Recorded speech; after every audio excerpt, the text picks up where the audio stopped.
I know that I shall meet my fate, somewhere among the clouds above. Those that I fight, I do not hate. Those that I guard, I do not love. My country is Kiltartan's cross, my countrymen Kiltartan's poor. No likely end could bring them loss, nor leave them happier than before.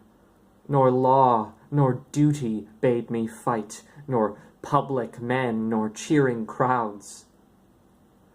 A lonely impulse of delight drove to this tumult in the clouds. I balanced all, brought all to mind. The years to come seemed waste of breath, a waste of breath, the years behind, in balance with this life, this death.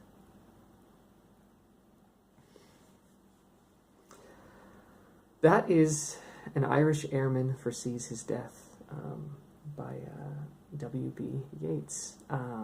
So yeah, September is Irish Poetry Month, because I'm working on a really terrific Irish play called Translations by Brian Friel. Now this, it kind of worked because full disclosure, I'm not well versed in Yeats or any real Irish poetry, but one of my favorite playwrights is named John Patrick Shanley. He wrote the play Doubt. There's a movie with Meryl Streep. He also wrote, I think, Moonstruck with Nicolas Cage, and he's done a bunch. He's written many amazing plays. But I have a book of plays by him, and I was reading through it once, looking for monologues and stuff. And there's a one-act play called A Lonely Impulse of Delight. It's like it's a two-hander, two male actors. It's like 20 minutes, and it's about this guy who meets up with his buddy in Central Park, and he's trying to keep him around so he can see his girlfriend, who is a mermaid. He's convinced that his girlfriend is a mermaid who lives in Central Park. So it's this kind of quirky, kind of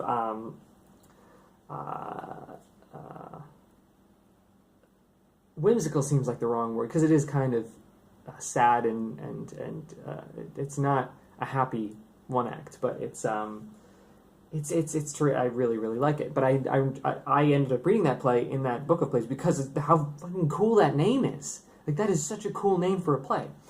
So I was just looking it up once, and it said that the name was taken from a poem by Yeats, and so I looked up the poem, and the poem's amazing. The poem is amazing. It was written in 1918 and then published after World War I had happened. It's about World War I. It's about an Irish pilot who, during World War I, the Irish were fighting for the UK as part of the UK, but they were simultaneously also fighting for their independence from the UK at that, in that period of history. And so there was, that's a totally loaded political mess there, right? With there's this big world conflict, and you're fighting as part of it, but you're not happy with the status quo, with where you are. There's no patriotism as an Irish pilot fighting for the UK, and that's it adds another layer of unpleasantness to. War is awful. War is awful and terrible, and any you can write great poetry or whatever about how terrible war is, as any soldier, anyone exposed to that violence and horror. But then you've got this other layer of like, I don't even want to be here. I don't want to be fighting for these people. I just want to go home. I'm not fighting for my home. Why do I have to be here? And that it's just gutting. And that, so that political undertone commingled with just the the imagery that is brought to mind of being a fighter pilot, flying, like you're literally the exhilaration and speed at which events are happening around you is so magnified as you're in a plane and you're trying to not die while also flying a plane,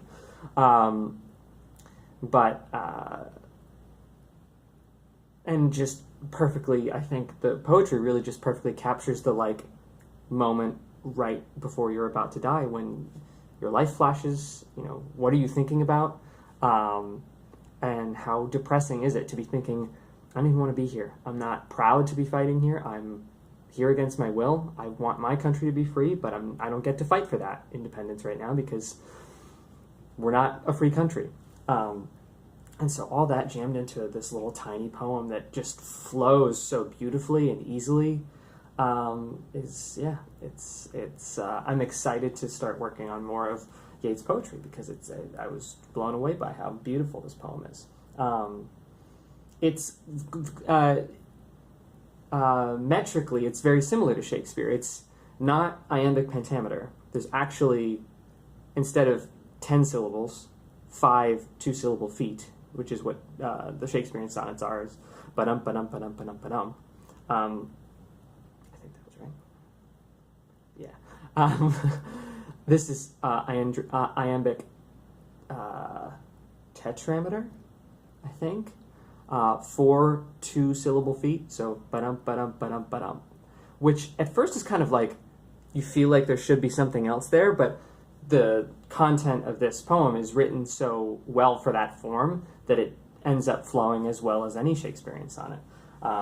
So I really enjoyed the metric element of it too, and it was close enough that it wasn't too jarring to try to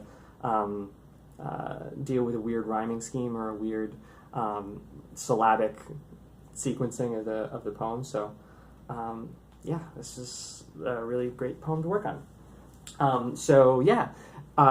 Read A Lonely Impulse of Delight by John Patrick Shanley. It's a great little, super quick read. It's like 12 pages or something. I don't know, 15 pages.